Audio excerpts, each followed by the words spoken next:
नमस्कार, मी रवी कुमार. जवाब तो आपको देना होगा बोल सरकार या सदरात 85 आवाजच्या खास एपिसोड मध्ये आपलं स्वागत. कशा आहात आपण? मजेत ना? मजेत राहा, हिट राहा, फिट राहा आणि हो, आरोग्याची काळजी घ्या. चला तर मग विषयाकडे वळूया.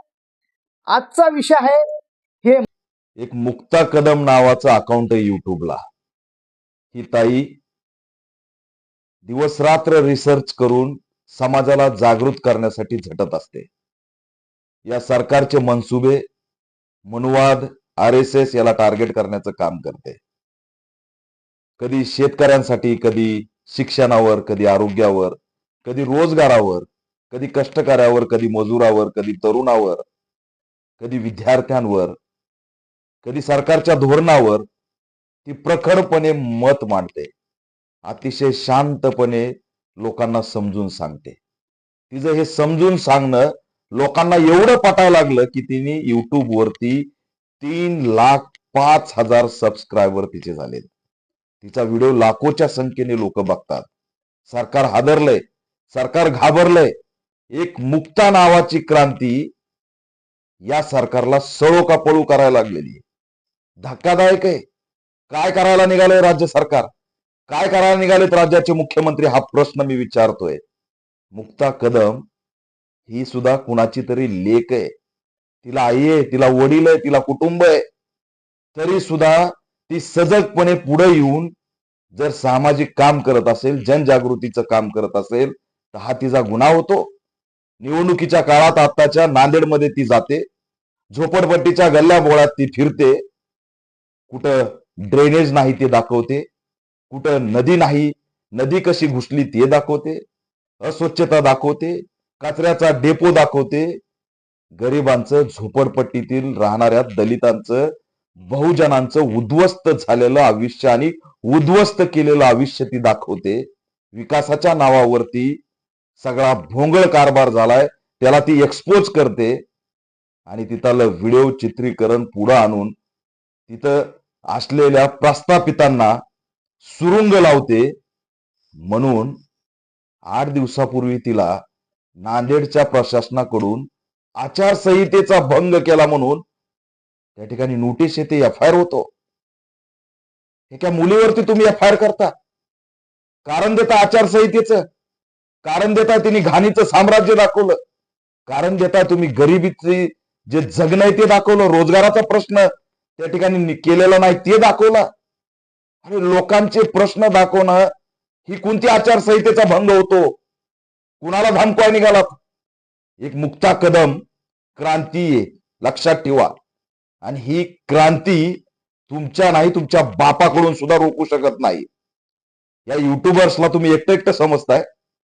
चिटूर चिटूर नोटिसा देऊ, धमक्या देऊ आणि पुन्हा यांनी त्या ठिकाणी व्हिडिओच बनवला नाही म्हणून दमदाटी करताय, जेलमध्ये टाकण्याची भाषा करताय, FIR ची भाषा करताय, त्यांचं कॅरेक्टर खराब करताय.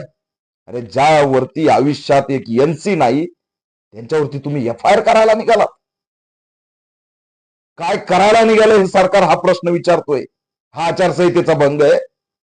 योगी आदित्यनाथ महाराष्ट्रात येतो, बटेंगे तो कटेंगेची भाषा करतो, गेली नोटीस, झाला FIR.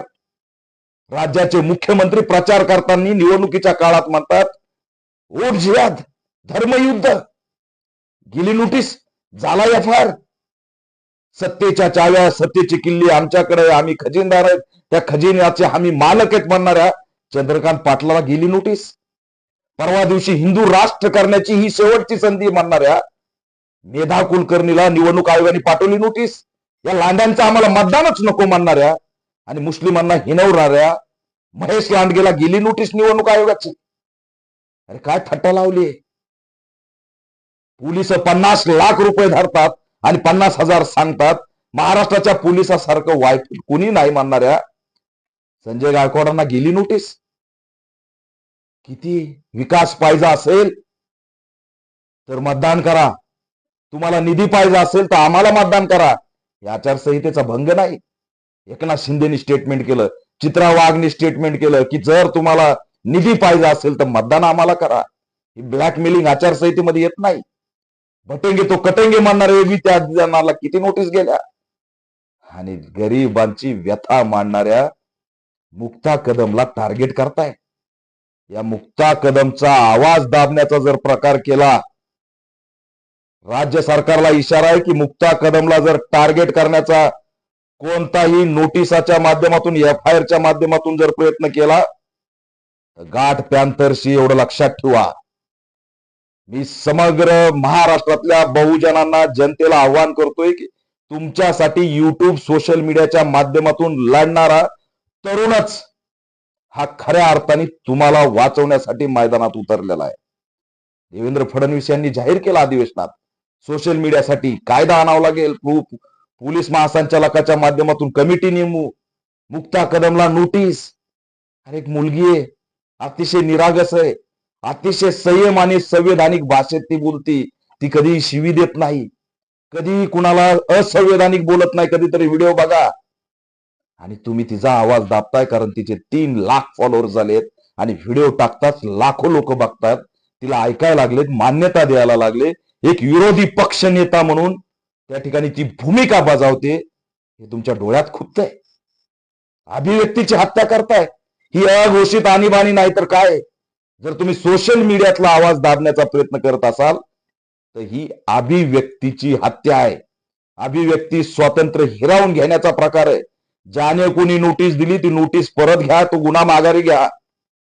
तिला तिथं नांदेडला बोलवायचं, हरासमेंट करायची, तिने पुन्हा व्हिडिओ बनवू नाहीत. अरे तुमच्या या खेळामध्ये जर एखाद्या लेकराने आत्महत्या केली, फाशी घेतली, काही केलं तर त्या लेकराच्या आई बापांनी लेकरू आणायचं कुठून?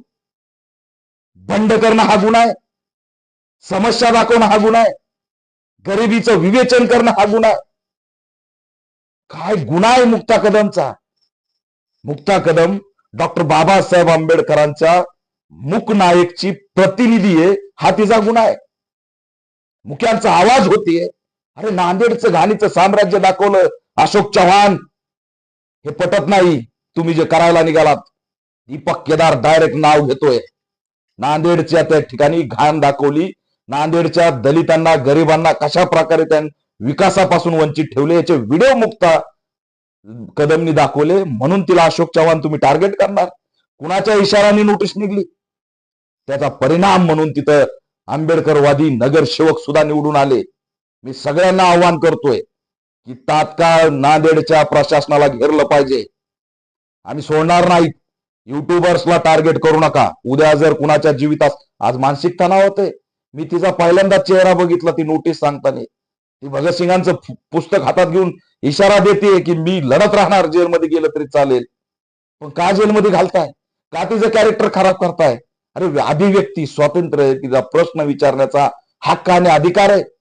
तुम्ही बटेंगे आणि कटेंगे म्हणा, तुम्ही वोट जिहाद म्हणा, धर्मयुद्ध म्हणा, हिंदू राष्ट्र म्हणा, पण तुम्हाला असणार नोटीस जाणार नाही. तुमच्या आचारसंहिताचा गुन्हा दाखल होणार नाही. फेक अकाउंटच्या माध्यमातून पूर्ण गैरव्यवहार, तुम्हाला काहीच होणार नाही. पण तुमचे धोरण एक्सपोज करणाऱ्यावरती मात्र सोशल मीडियाचा नवा कायदा आणू म्हणून धमकी देणार, नोटिसा देणार. आचारसंहितेचा भंग का? तर तिने त्या ठिकाणी जाऊन रिपोर्टिंग केली की बघा इथं विकास झालाय का, तिथलं दारिद्र्य दाखवलं, तिथलं घाण दाखवली, म्हणून तुम्ही तिला आचारसंहितेची नोटीस पाठवताय. अरे कोण अधिकारी हा?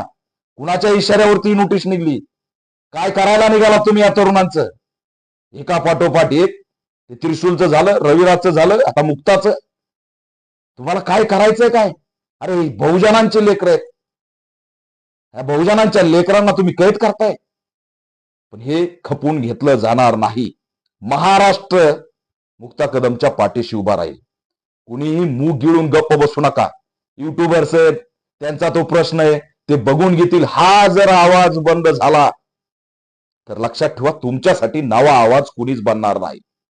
आणि म्हणून नांदेडचे ही प्रशासनाने दिलेली नोटीस रद्द करावी आणि हिंमत असेल तर योगी आदित्यनाथ वरती आचारसंहितेचा भंग म्हणून बटेंगे आणि कटेंगेला गुन्हा दाखल करून दाखवावा.